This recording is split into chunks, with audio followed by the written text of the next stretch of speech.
Good morning, everyone. It is Monday, March 2nd. I'm Errol Barnett at the Broadcast Center here in New York City. We are continuing our coverage of the escalating and fast-moving conflict in the Middle East.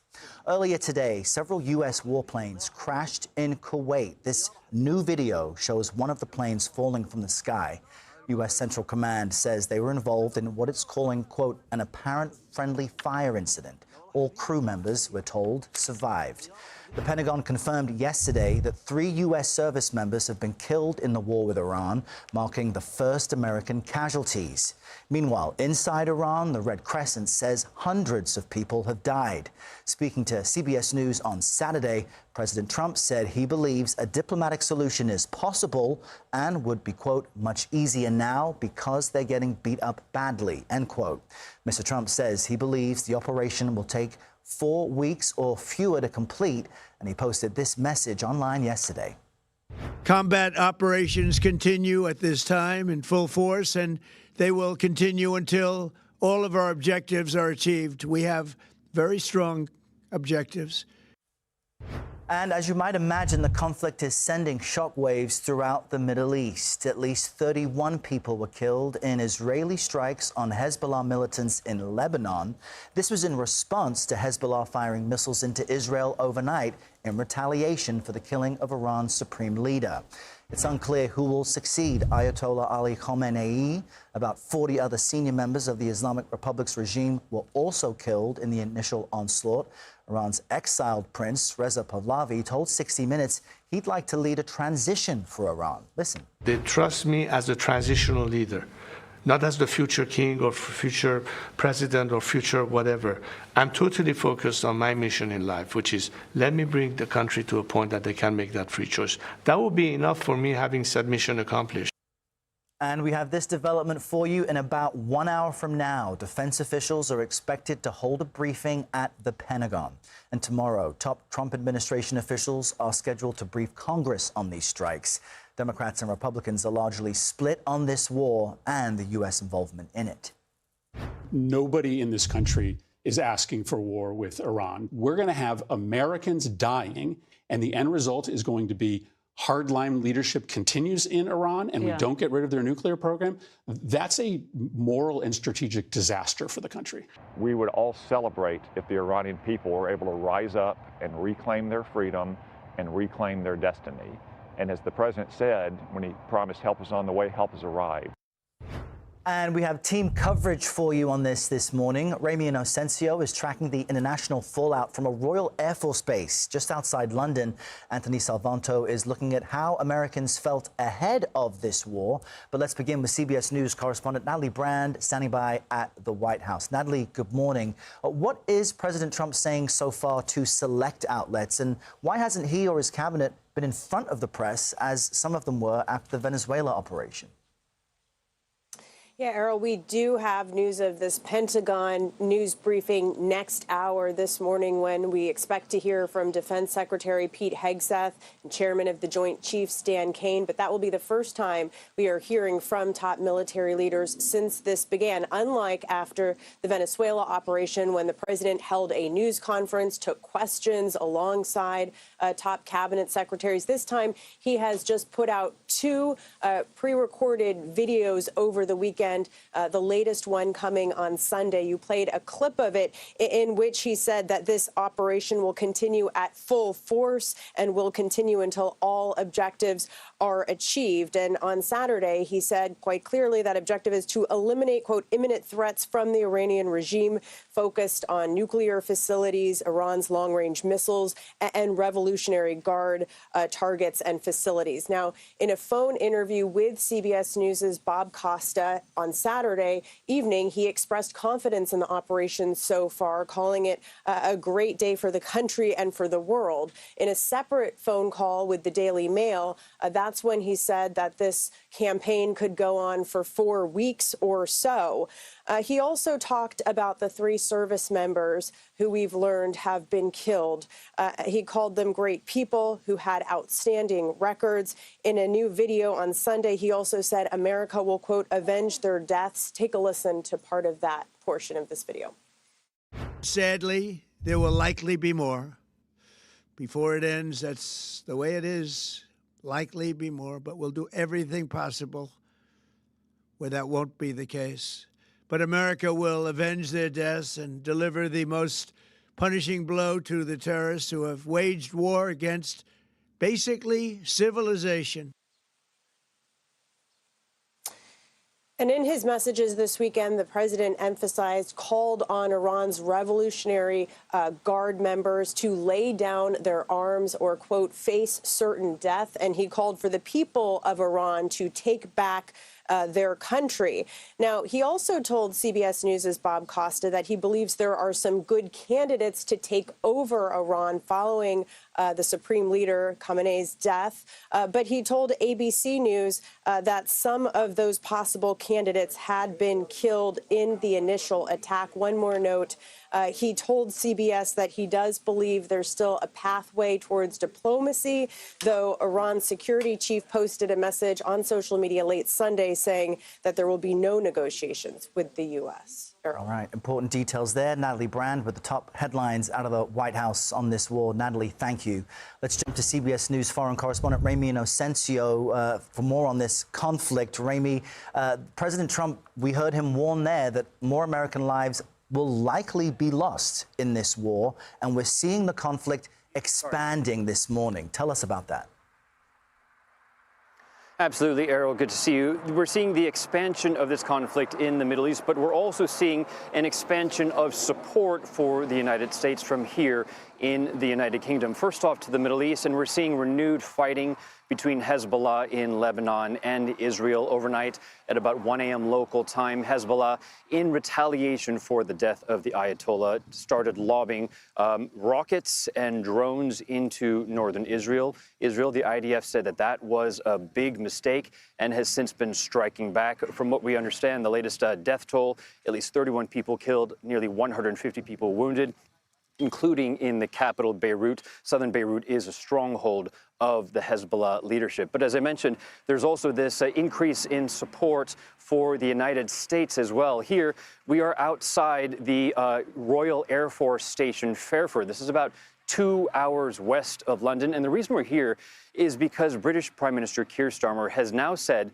overnight that he will greenlight. He has greenlit the use of all military bases here in order for the U.S. to use it, specifically to strike Iranian ballistic missile sites. Now, we're here specifically at Fairford because this is the only forward operating location that can handle the likes of the B-52 bombers, the B-2 bombers and the B-1 bombers. And we understand from our partners at the BBC that the United States can use this, and this is the only place that they can use this in order to strike those sites inside Iran from Europe. Earlier, I spoke to Sanam Vakil. She is an Iran expert at Chatham House here in London, and she told me she expects even more U.S. allies here in Europe to come on board.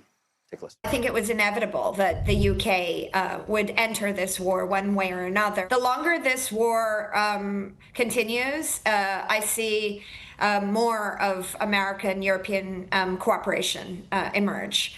That also is inevitable to me. The worst case scenario, and this must be said out loud, I think for Europe is very vague and perhaps unachievable, is the so-called regime change option. Early days, but she did also mention that France and Germany could be the next countries to ante up. Errol. And Ramy, what other reaction have you seen there to the U.S. Israeli strikes on Iran? Sure. Well, what we're seeing a lot of is celebration and joy around the world coming from the Iranian diaspora community. But we're also seeing a lot of anger and grief and despair in the Muslim world, in the Shia Muslim world, over the killing of the Ayatollah. But here in London, there is this massive, massive London diaspora community, one of the biggest in the world, the biggest in Europe. There was this, I think you could say, a celebration march for many people here, walking through London yesterday after the news of his death. And I spoke to many protesters there, many demonstrators there. Here's one of them. Take a listen. The Ayatollah is dead. How do you feel? Amazing. We are so happy. We are so happy. Happiness moment for Iranian. He's biggest head of the terrorists on whole world. in the Ayatollah's last breaths on this earth, what would you like to have told him? Go to the hell. That's it. Go to the hell. And we're looking ahead now to what may happen with the United States and, of course, President Trump's threats to carry on with the bombing of Iran. Errol. All right, Ramy Inoncencio there in the UK for us. Ramy, thank you. We now want to speak with Mohammed Sergie. He's the editor of Semafor Gulf. He joins us from Dubai. This is a city that's seen attacks from Iranian missiles and drones, I believe, for the first time in its history. Mohammed, good morning. Just bring us up to speed and tell us what you're seeing in Dubai today. Yeah, so life has changed. Thank you for having me, Errol. Life has changed in Dubai over the last 3 days, really. Since Saturday was a very normal day. People were out at the beaches, and then the U.S. Israeli strikes on Iran happened. The retaliation came here. This country has been hit by over 700 missiles and drones over the last 2 days, and our routine has now become punctuated by booms and volleys and interceptors in the sky, taking down these drones and missiles. The air defense systems have held up remarkably well. There's only been, tragically, but only been about, I think, 3 casualties so far, and some damage to facilities. But everybody's really on edge. The stock markets are closed. The schools are closed. Streets are empty.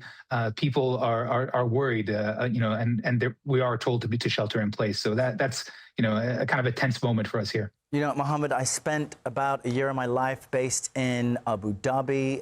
The development in this country, due to its oil wealth, is incredible.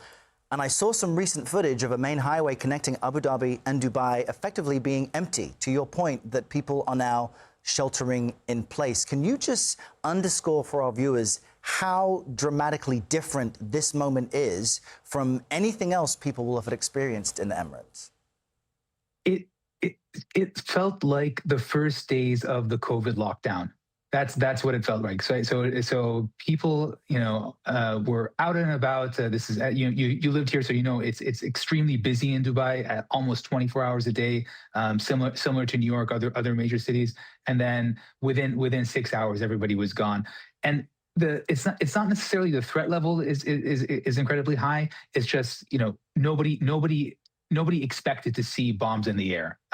It's here, although it's really in the center of a very tense region, but it has prided itself of kind of being outside or not being involved in these wars. Well, Mohammed, let me ask you what this may mean for oil prices then if this conflict continues. Many shippers avoiding the Strait of Hormuz there. Yeah, so Hormuz is the main chokehold. So if the disruption there persists and oil is not able to get out, you're going to have stranded barrels from Iraq, from Saudi Arabia, the UAE, but they have stockbacks, but definitely Iraq and Kuwait. Qatar LNG as well. So that's something we don't talk about it that much, but one of the largest LNG producers, exporters in the world. You would have disruptions for power supplies in Japan and South Korea. Oil prices can go up to $100, but it really depends on Hormuz. So far, restrictions, but some ships are getting through. So you've seen the spike. It's a question now with traders of like how many ships get through for them to calculate what is a disruption on supply. Yeah, really eye-opening details from you, Mohammed Sergie. Thank you for being with us. Stay safe there, and we'll be sure to stay in touch. Thanks for your time. Thank you, Errol. Now let's talk public sentiment, because polling completed just before the U.S. airstrikes on Iran shows that the American public was split about what direction the country should take. Let's dig into that now with CBS News Executive Director of Elections and Surveys, Anthony Salvanto. Anthony, you've got all the data leading up to public sentiment in this conflict. What does it show us? Well, look, it's obviously a developing situation, but I think we learned some things that in terms of the way that the public would frame a conflict, and it's frankly something that we've seen in past conflicts as well, and it's this. When we asked, how long do you think a military conflict, and again, this was before it, might last with Iran, well, look at the way this broke out. You had a lot of people who, frankly, said they weren't sure. You had about a quarter of the country who thought it would be relatively short, let's call this short, days or weeks. Now, the difference here is that these folks who thought it might be short were much, much more supportive of the idea than were people who thought it might take months or even years, as well as a little bit more of a even split among the not sure. What that tells you, this is how people will evaluate a conflict going forward. How long will it take is one of the key metrics. And yes, we have seen that in other conflicts before. So the length of this conflict is crucial to the American public. How might all of that color this war powers debate this week with members of Congress saying, wait, we need a say and a role in this? So this is what we've seen. And again, for context, it's not dissimilar from what we've seen in other military actions. 3/4 of the country going in said they felt the Trump administration needed approval from Congress in order to go to war or to take action. Now, what's important about this is not only do we see this in other military actions, but the question then is, why do they say this? Well, on one hand, yes, there's a checks and balances. There's a sort of civics class breakdown, right? But the other part of this is a second check. The other part of it is a second opinion, if you will. And that's why you see, and it's not just a straight partisan break, you see people often saying this, obviously a complicated debate, but that's the general public opinion on this. And as we keep saying, all this data is from before this war began, but you've taken so many polls over the years. What trend line are you able to identify as far as the American public's views toward the nation? It's a great question, because you can look at polling before my time and go all the way back decades, frankly, on Iran and what the U.S. ought to be doing. You will rather consistently find a bulk of people, Americans, who've always said they see Iran as a threat, not necessarily one at the time that required military action, but that the idea of a threat or their nuclear program being a threat has always been there for decades. All right, Anthony Salvanto with all the key data. Thank you so much.